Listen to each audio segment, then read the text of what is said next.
Wah wah wah bikin merinding. Shin Tae-yong ramal jalan timnas Indonesia ke Piala Dunia 2026 semakin pahit dan berat. Karena faktor Timur Tengah semoga tetap bersatu dan ada keberuntungan. Bikin ketawa aja lihat ulah netizen Malaysia. Disebut mata-mata timnas Indonesia di Malaysia, ini jawaban berkelas Ramadan Sananta hingga membuat mata mereka terbelalak dan tak berucap. Shin Tae-yong akui peran penting Erick Thohir di balik kemajuan pesat timnas Indonesia, tapi beliau terasa seperti tersandera sesuatu. Apakah itu? Tonton sampai selesai video ini.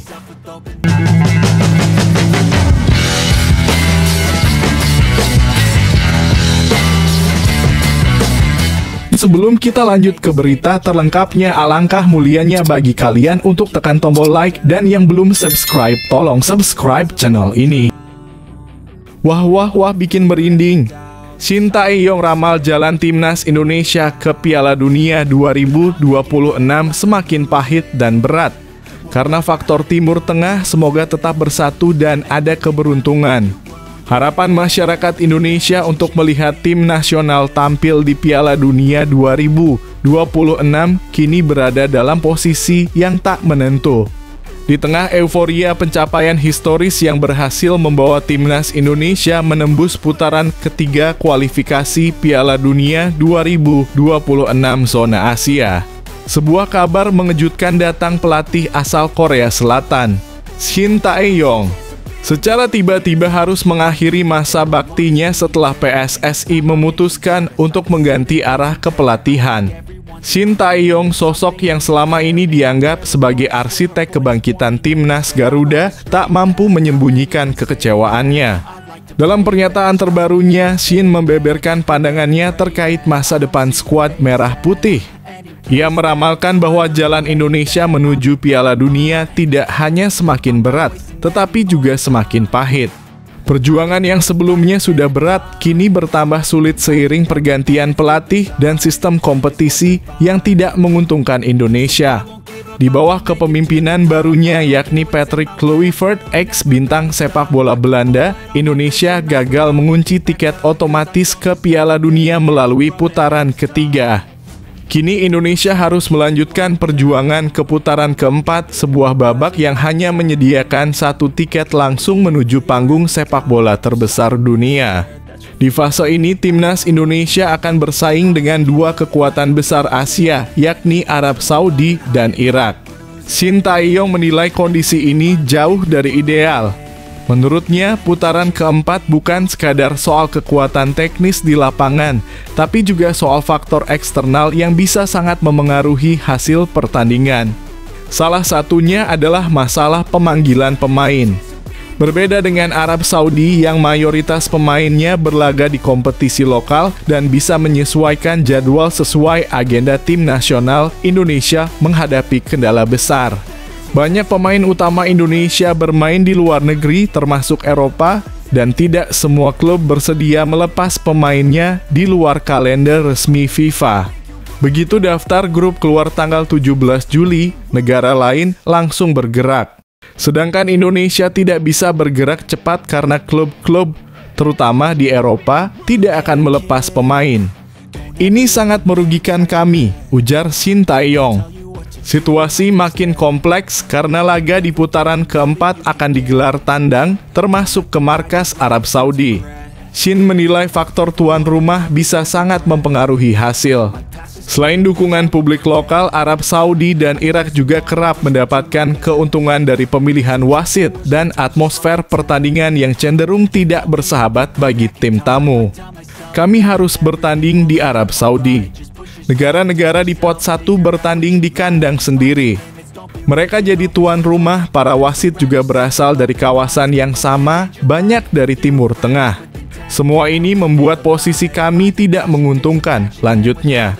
Bagi Shin Tae-yong, kegagalan untuk langsung lolos dari putaran ketiga adalah titik balik yang menyakitkan. Ia merasa misinya untuk membawa Indonesia ke Piala Dunia terhenti di tengah jalan. Perjuangan yang selama ini dibangunnya dengan susah payah harus dilanjutkan oleh pelatih baru dengan tantangan yang jauh lebih berat. Kalau tidak bisa lolos langsung di putaran ketiga, maka putaran keempat akan jauh lebih sulit, tegasnya. Namun di balik semua kekhawatiran itu, harapan belum sepenuhnya padam. Timnas Indonesia saat ini diisi oleh generasi pemain muda berbakat yang sudah menunjukkan potensinya di berbagai ajang internasional. Pemain seperti Marcelino Ferdinand, Rafael Struijk, Ivar Jenner, hingga Pratama Arhan telah memperlihatkan bahwa mereka tidak gentar menghadapi lawan-lawan kuat. Patrick Kluivert pun diharapkan bisa memaksimalkan potensi para pemain ini. Ia harus mampu merancang strategi yang mampu mengantisipasi segala kekurangan yang dihadapi tim, mulai dari minimnya waktu persiapan, kesulitan memanggil pemain, hingga menghadapi tekanan bermain di kandang lawan. Yang paling penting, Kluivert harus mampu menyatukan semangat dan mentalitas para pemain untuk terus berjuang apapun yang terjadi di luar lapangan. Meski prediksi Sintayong terdengar pahit, ia juga menyiratkan satu pesan penting, perjuangan belum berakhir. Sepak bola bukan hanya tentang teknik, tapi juga keberuntungan, kerja keras, dan persatuan. Jika seluruh elemen dari federasi, pelatih, pemain, hingga supporter bisa bersatu dan saling mendukung, maka tidak ada yang tidak mungkin. Langkah Indonesia ke Piala Dunia 2026 mungkin tidak lagi semudah sebelumnya, tetapi masih ada celah untuk masuk. Satu tiket di putaran keempat masih bisa diraih. Dan kalaupun gagal, masih ada peluang terakhir lewat babak playoff antar benua. Artinya, selama semangat juang tetap ada, asa menuju panggung dunia tetap hidup. Kini, saatnya semua pihak menatap ke depan. Kekalahan atau perubahan adalah bagian dari proses. Yang terpenting adalah bagaimana kita bisa belajar, bangkit, dan tetap bersatu demi satu tujuan bersama, melihat Garuda terbang tinggi di langit dunia.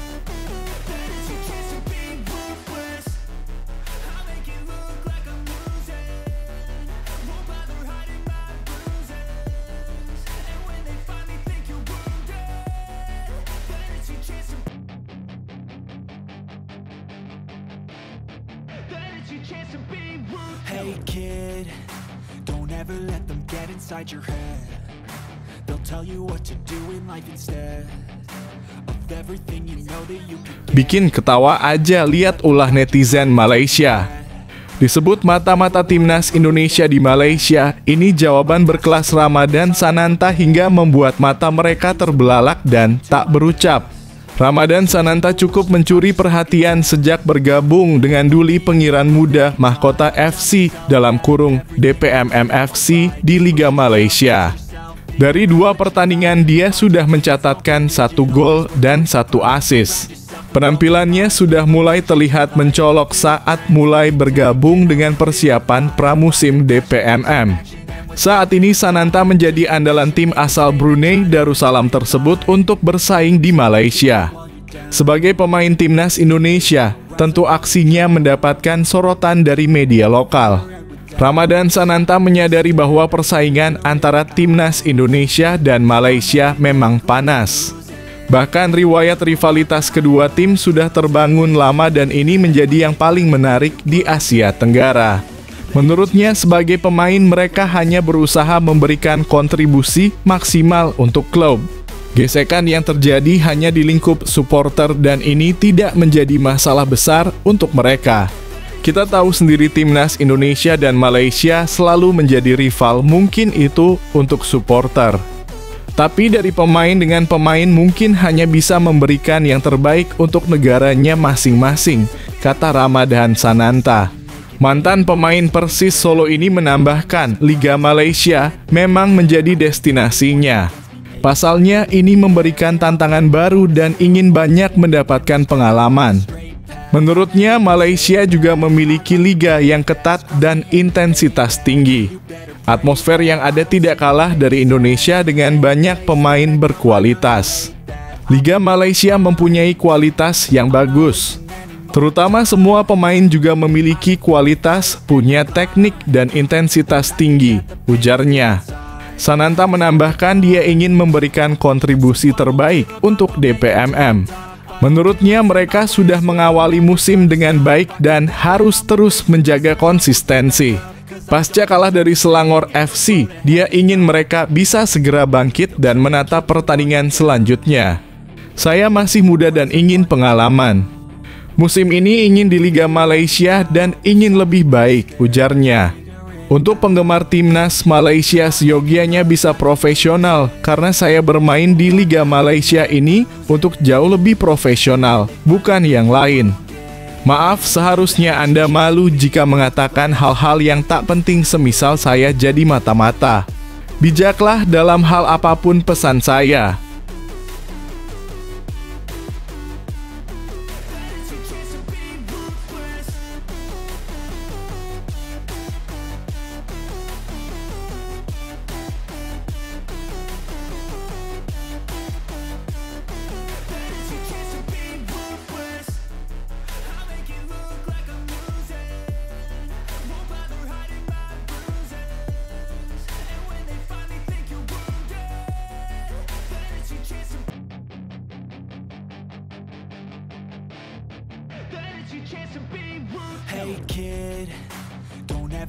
Shin Tae-yong akui peran penting Erick Thohir di balik kemajuan pesat timnas Indonesia, tapi beliau terasa seperti tersandera sesuatu. Apakah itu? Tonton sampai selesai video ini. Pelatih Ulsan HD Shin Tae-yong mengakui peran penting Ketua Umum PSSI Erick Thohir di balik kemajuan timnas Indonesia. Timnas Indonesia mengalami kemajuan pesat dalam beberapa tahun terakhir di bawah asuhan Shin Tae-yong. Skuad Garuda mampu mencatatkan sejumlah pencapaian bersejarah bersama pelatih asal Korea Selatan. Mulai dari lolos ke fase gugur Piala Asia 2023 hingga putaran ketiga kualifikasi Piala Dunia 2026 zona Asia. Di level U-Strip 23, Shin Tae-yong juga membawa timnas U-Strip 23 Indonesia menembus semifinal Piala Asia U-Strip 23 2024. Skuad Garuda Muda bahkan nyaris lolos ke Olimpiade Paris 2024 andai tidak kalah dari Guinea di laga playoff. Namun, masa kepelatihan Shin Tae-yong harus berakhir pada Januari lalu usai dipecat dari jabatannya. Masalah komunikasi, penerapan strategi, hingga kepemimpinan menjadi alasan dibalik pemecatan itu. Padahal PSSI dan Shin Tae-yong sebelumnya sepakat untuk melanjutkan kerja sama hingga 2027. Ditanya tentang pemecatan dirinya, Shin Tae-yong mengaku belum mengetahui alasan dirinya diberhentikan. Ia juga mengaku sudah tidak berhubungan lagi dengan Ketua Umum PSSI Erick Thohir sejak pemecatannya. Sekarang kami sudah tidak berhubungan meski lewat Instagram, kata Shin Tae-yong dalam wawancara di kanal YouTube Jackpot milik mantan penerjemah timnas Indonesia, Jeong Seok-seo. Dulu kami serang berbincang lewat Instagram, KakaoTalk atau WhatsApp, tapi sekarang sudah tidak sama sekali. Saya belum tahu kenapa harus berhenti melatih dalam kurung timnas Indonesia, jadi tidak mau ungkit lagi, tambahnya. Kendati demikian, Shin Tae-yong tetap berterima kasih kepada Erick atas dukungannya untuk tim nasional. Shin Tae-yong mengakui bahwa kemajuan pesat timnas Indonesia tidak lepas dari peran dan dukungan Erick. Meski ada masalah ini, saya tetap berterima kasih ke Erick, kata pelatih berusia 54 tahun itu. Sebab selama saya menjadi pelatih timnas Indonesia, dia selalu memberi bantuan dan dukungan penuh, jadi saya berterima kasih. Berkat itu saya bisa memberi prestasi yang baik selama di Indonesia. Sebenarnya tanpa bantuan Erick, saya yakin persepak bolaan Indonesia tidak akan berkembang sepesat ini. Secara objektif, saya merasa terima kasih. Meski sampai sekarang saya belum tahu alasan pemberhentian sebagai pelatih, mungkin itu salah satu hal yang harus dilalui dalam hidup, tambahnya. Makanya itu tidak masalah, lanjut mantan pelatih timnas Korea Selatan itu. Karena yang saya rasakan Erick seperti tersandera keadaan. Entah itu apa yang membuat dia membuat keputusan tiba-tiba memecat saya, padahal saya pikir baru dikontrak, ternyata tiba-tiba dihentikan. Shin Tae-yong juga mengaku tidak menutup kemungkinan untuk kembali bekerja sama dengan Eric di masa depan. Mungkin tadinya kami bisa menjadi partner yang baik, walau sekarang terpisah, tapi bukan tidak mungkin kami bisa bekerja sama lagi kalau ada kesempatan baik. Siapa tahu saat itu kami bisa menghasilkan sinergi baik berkat posisi masing-masing.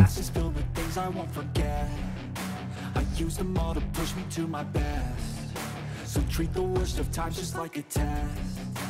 If only I could go back in time, I'd tell myself that everything will end up alright. Just push yourself, test yourself, figure out what you like, and find your limits, don't be rigid, always work towards a prime. Surround yourself with open minds, people can change your life. A few friends with intent can help you feel alive. Find a passion, take some action, and with a little time, just be patient, make a statement, try to enjoy your life.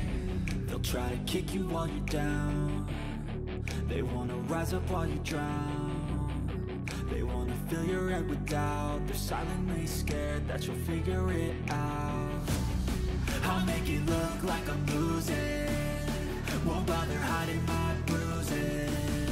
And when they finally think you're wounded, then it's your chance to be ruthless.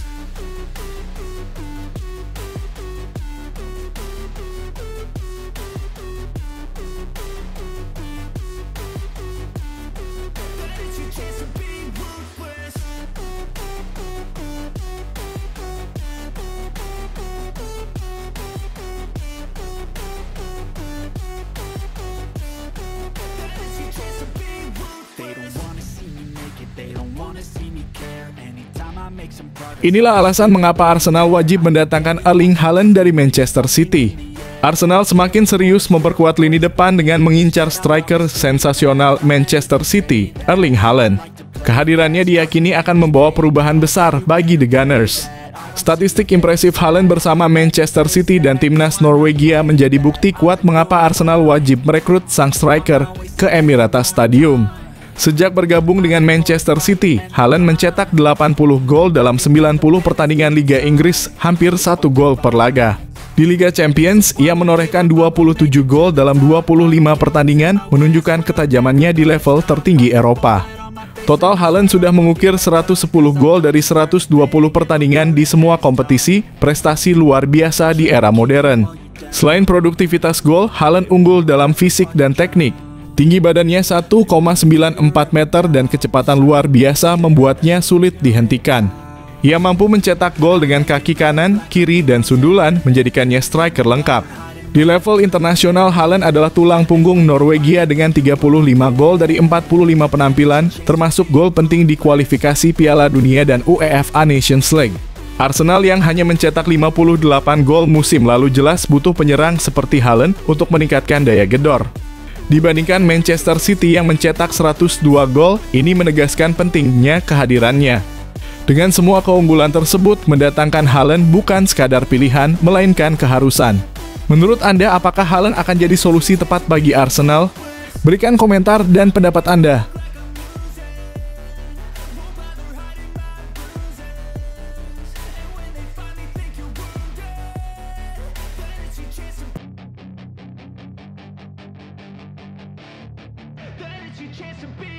Hey kid, don't ever let them get inside your head. They'll tell you what to do in life instead of everything you know that you could get. Don't let them guide your life towards regret. I'll fight for what I love with every breath. My past is filled with things I won't forget. I use them all to push me to my best. So treat the worst of times just like a test. If only I could go back in time, I'd tell myself that everything will end up alright. Just push yourself, test yourself, figure out what you like, and find your limits, don't be rigid, always work towards a prime. Surround yourself with open minds, people can change your life. A few friends with intent can help you feel alive. Find a passion, take some action, and with a little time, just be patient, make a statement, try to enjoy your life. They'll try to kick you while you're down. They wanna rise up while you drown. They wanna fill your head with doubt. They're silently scared that you'll figure it out. I'll make it look like I'm losing, won't bother hiding my bruises. And when they finally think you're wounded, then it's your chance to be ruthless.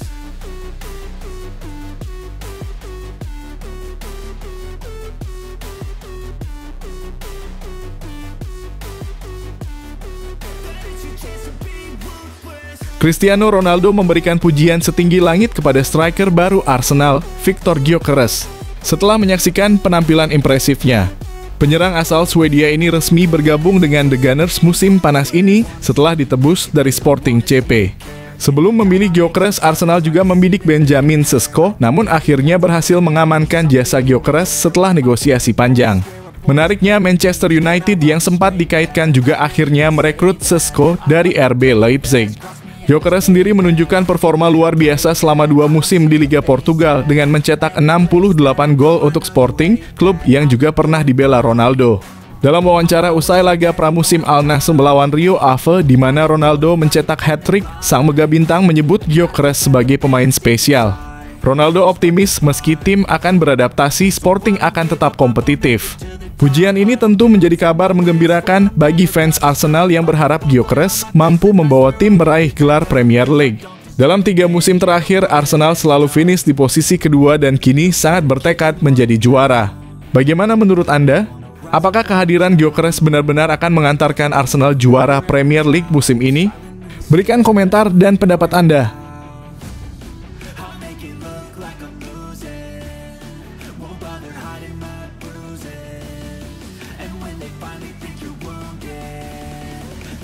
Chance to be ruthless.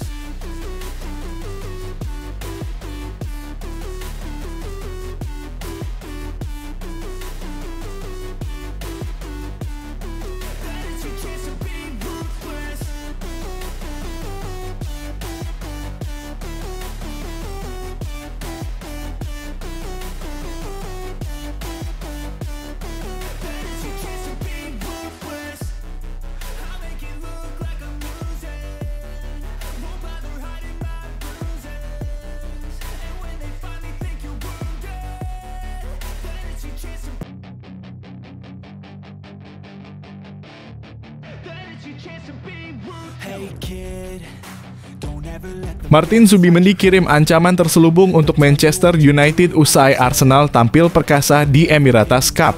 Gelandang anyar Arsenal Martin Zubimendi menyelipkan pesan terselubung untuk rival berat Manchester United usai kemenangan meyakinkan The Gunners di Emirates Cup. Arsenal menutup rangkaian pramusim dengan hasil sempurna usai menundukkan Athletic Bilbao 3-0 di hadapan pendukung sendiri. Gol dari Viktor Gyökeres, Bukayo Saka, dan Kai Havertz, serta asis cemerlang dari Zubimendi menjadi tanda kesiapan skuad Mikel Arteta menyambut Premier League. Zubimendi pun menyebut kemenangan ini sebagai penutup manis pramusim, namun menegaskan bahwa Arsenal belum menampilkan kemampuan terbaiknya. Gelandang 25 tahun itu secara tak langsung mengirim sinyal ancaman kepada Manchester United yang akan jadi lawan pertama Arsenal di Liga. Ini adalah akhir pramusim yang baik, tetapi yang terbaik masih akan datang. Pada akhirnya, Liga adalah Liga, kata Zubimendi. Ia menambahkan, kami suka bersaing, kami suka menang. Saya sangat senang ini dimulai sekarang. Bagaimana menurut Anda? Apakah Arsenal benar-benar sudah siap menantang Manchester United di laga perdana? Atau justru ada yang Anda tunggu dari penampilan kedua tim? Berikan pendapat Anda di kolom komentar. Kalau suka, saya bisa bantu buat versi lainnya juga.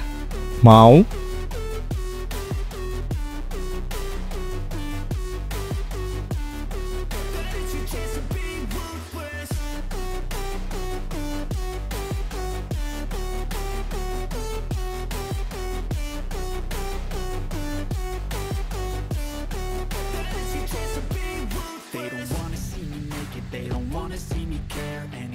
Make some progress, I can see that they compare. I think everyone's against me, maybe something in the air. Am I paranoid? I swear a void is forming and they're scared. I walk a straight path, not many can say that. I like to play fast, cross me and there's payback. You better pray that I don't see your face at any place that I go. I know you hate that. I've been doing fine, I'm not wasting any more time.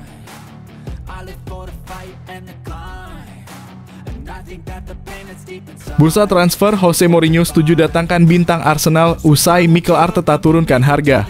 Jose Mourinho kini semakin dekat untuk memperkuat Fenerbahce setelah setuju mendatangkan Alexander Zinchenko dari Arsenal.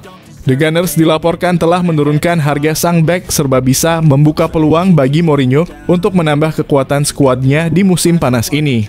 Setelah finish sebagai runner-up Super League, Mourinho ingin memperkuat timnya dan sudah membawa nama-nama seperti John Duran, Sofyan Amrabat, dan Milan Skriniar.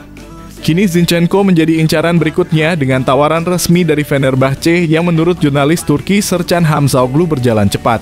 Arsenal sendiri awalnya mematok harga sekitar 13 juta pound, jauh lebih rendah dari angka 30 juta pound saat merekrut Zinchenko dari Manchester City pada 2022.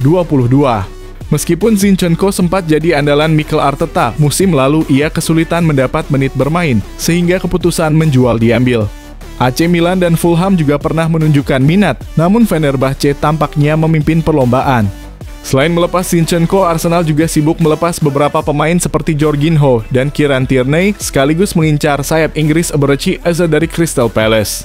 Menurut Anda, apakah keputusan Arsenal menurunkan harga Zinchenko tepat? Apakah Mourinho akan membawa Fenerbahce makin kuat dengan kehadiran pemain ini? Berikan pendapat Anda di kolom komentar.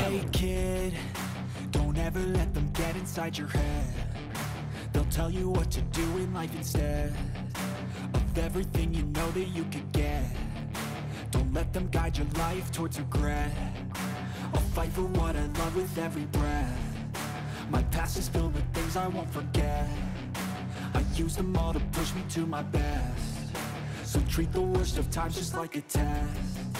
If only I could go back in time, I'd tell myself that everything will end up alright. Just push yourself, test yourself, figure out what you like, and find your limits, don't be rigid, always work towards a prime. Surround yourself with open minds, people can change your life. A few friends with intent can help you feel alive. Find a passion, take some action, and with a little time, just be patient, make a statement, try to enjoy your life.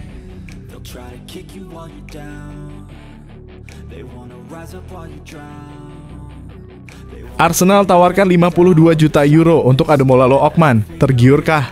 Arsenal resmi mengajukan tawaran menggiurkan senilai 52 juta euro kepada Atalanta demi mendatangkan Ademola Lookman. Namun tampaknya harapan The Gunners bakal pupus karena sang pemain justru bersikeras hanya ingin bergabung dengan Inter Milan. Lookman telah menolak kemungkinan kembali ke Premier League dan dikabarkan sudah berjanji sejak musim panas lalu untuk hengkang ke Inter. Bahkan demi memaksa transfer, ia tak hadir dalam sesi latihan Atalanta selama lebih dari seminggu dan mengajukan permintaan transfer secara terbuka. Sementara itu, dua tawaran Inter Milan terakhir sebesar 45 juta euro sudah ditolak. Namun Inter tak patah arang. Mereka percaya Atalanta akan menyerah pada tekanan, apalagi Lookman sudah menghapus semua hal terkait Atalanta dari media sosialnya sebagai bentuk sikap tegas. Drama ini diperkirakan tak akan berlarut. Inter siap meningkatkan tawaran mereka agar bisa segera mengamankan tanda tangan pemain Nigeria berusia 27 tahun itu. Apalagi Atalanta juga perlu waktu untuk mencari pengganti sebelum musim dimulai. Menurutmu, apakah Lookman akan jadi pembelian tepat bagi Inter? Atau justru Arsenal yang seharusnya lebih ngotot? Tulis pendapatmu di kolom komentar.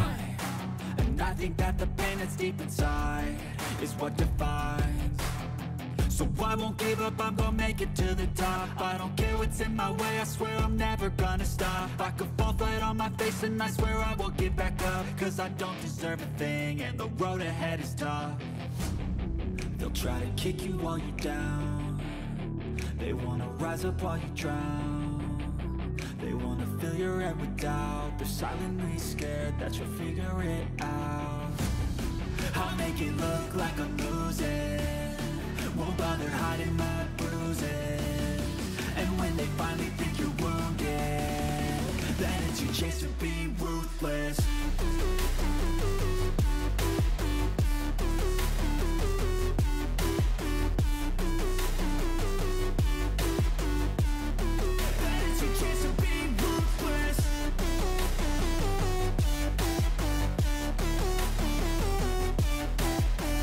Preman Manchester United makin fit siap comeback.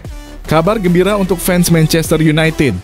Lisandro Martinez, bek tangguh yang dijuluki preman lini belakang setan merah, dikabarkan semakin dekat dengan comeback usai absen panjang akibat cedera lutut. Didatangkan dari Ajax, Martinez langsung jadi sosok vital di jantung pertahanan MU. Sayangnya, cedera parah awal tahun lalu memaksanya menepi cukup lama. Tapi kini, sinyal positif mulai terlihat. Martinez telah menjalani latihan intensif sepanjang musim panas dan pekan ini sudah mulai berlatih lagi di atas lapangan rumput. Menurut Manchester Evening News, proses pemulihannya berjalan sangat baik. Meski begitu, tim pelatih MU tak mau ambil risiko. Martinez diperkirakan baru benar-benar siap tampil usai jeda internasional September mendatang dan akan kembali secara bertahap ke skuad utama. Comeback-nya tentu dinanti, apalagi MU belum merekrut back baru meski Jonny Evans dan Lindelof sudah hengkang. Ketangguhan Martinez bisa jadi solusi krusial untuk lini belakang yang sempat goyah. Nah, menurut kamu apakah Martinez bisa langsung kembali ke performa terbaiknya? Atau MU tetap butuh back baru? Tulis opini kamu di kolom komentar.